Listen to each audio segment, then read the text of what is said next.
بسم اللہ الرحمن الرحیم۔ السلام علیکم ورحمۃ اللہ وبرکاتہ۔ بسم اللہ الرحمن الرحیم۔ عن فروة بن نوفل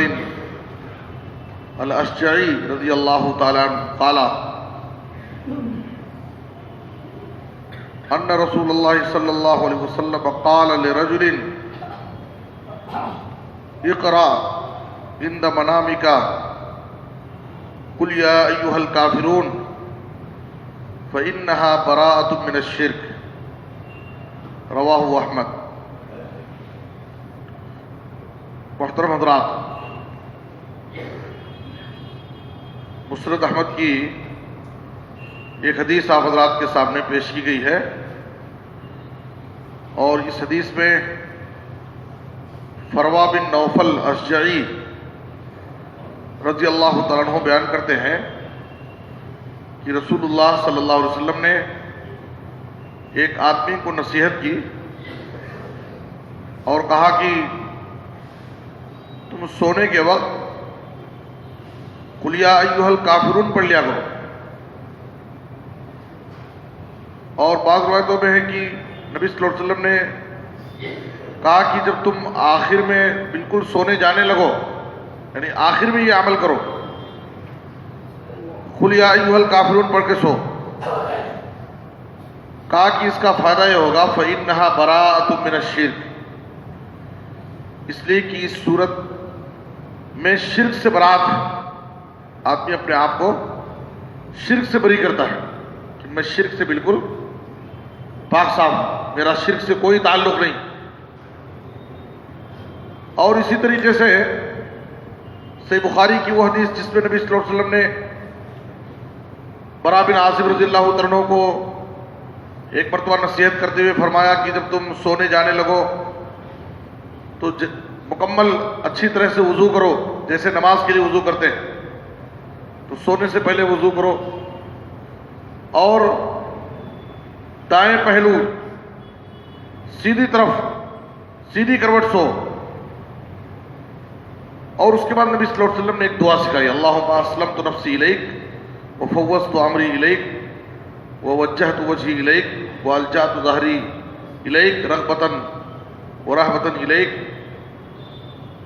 اور اس کا فائدہ نبی صلی اللہ علیہ وسلم نے بیان کیا، پوری دعا ہے فإن مت مت علی الفطرہ، اگر تم یہ اعمال، تین اعمال آپ نے اس میں بتائے، ایک تو وضو کرو، دوسرے سیدھے کروٹ سو، اور سیدھے کروٹ سونے کا بھی فائدہ بیان کیا گیا ہے۔ علماء نے لکھا ہے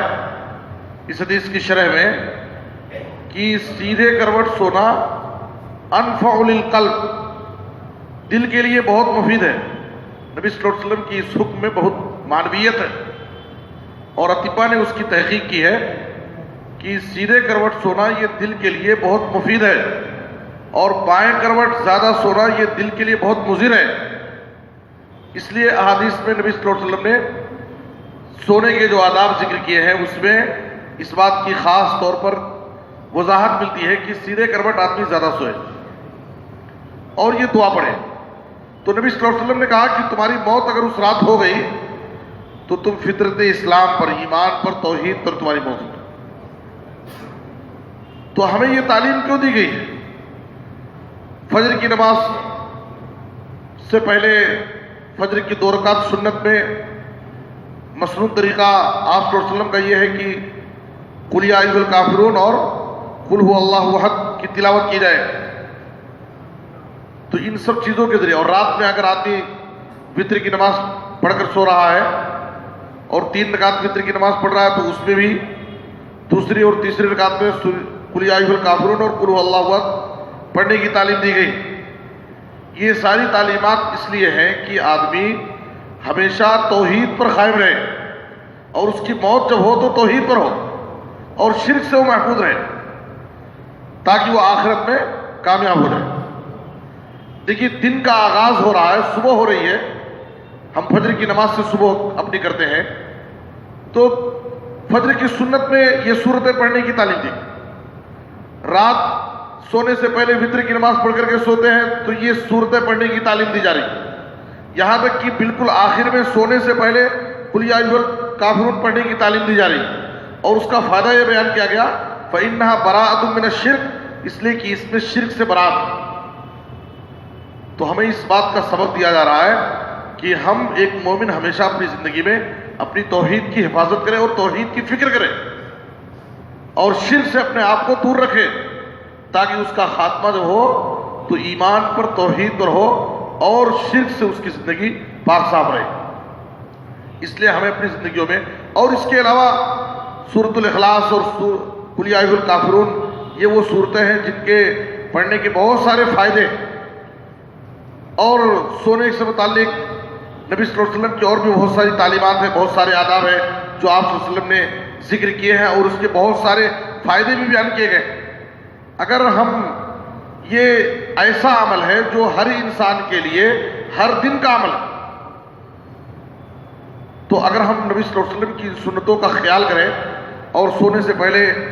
یہ اذکار یہ سنتیں پڑھیں اور خاص طور پر اذکار میں دعاؤں میں اور سورتیں پڑھتے وقت ہم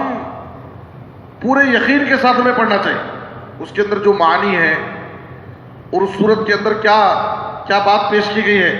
ہم اس پورے یقین کے ساتھ جب پڑھیں گے تو اس کا فائدہ ہوگا. ورنہ صرف زبانی طور پر ہم پڑھیں اور اس کا معنی مطلب کیا ہے اور اس میں ہم کس بات کا اقرار کر رہے ہیں اگر ہم کو معلوم نہ ہو اور اس پر ہمارا عمل نہ ہو تو سمجھیے کہ اس کا جو فائدہ اصل فائدہ ہے اس فائدے سے ہم محروم رہ جائیں گے. پڑھنے کا تو اجر و ثواب مل جائے گا لیکن جو اصل فائدہ ہے اس سے ہم محروم رہ جائیں گے. تو اس لیے اذکار جو ہیں دعائیں ہیں اور سورتیں پڑھتے وقت ہمیں پورے یقین کے ساتھ پڑھنا چاہیے کہ اس میں اس صورت کے اندر اس ذکر میں ہم کیا مانگ رہے ہیں اللہ سے، کس چیز کا اقرار کر رہے ہیں ہم اللہ کے پاس، تاکہ ہماری زندگیوں میں اس کا اثر ہو اور اس کے تقاضے پر اس کے معنی پر ہمارا عمل بھی ہو. اللہ سے دعا ہے کہ اللہ تعالیٰ ہمیں نبی صلی اللہ علیہ وسلم کی سنتوں پر کما حق و عمل کرنے کی توفیق عطا فرمائے. آمین. اور ہمیشہ توحید پر قائم رکھے، شرک سے ہمیں محفوظ رکھے. آمین. تقبل یا رب العالمین. وصلی اللہ علی نبینا محمد وآلہ وصحبہ اجمعین.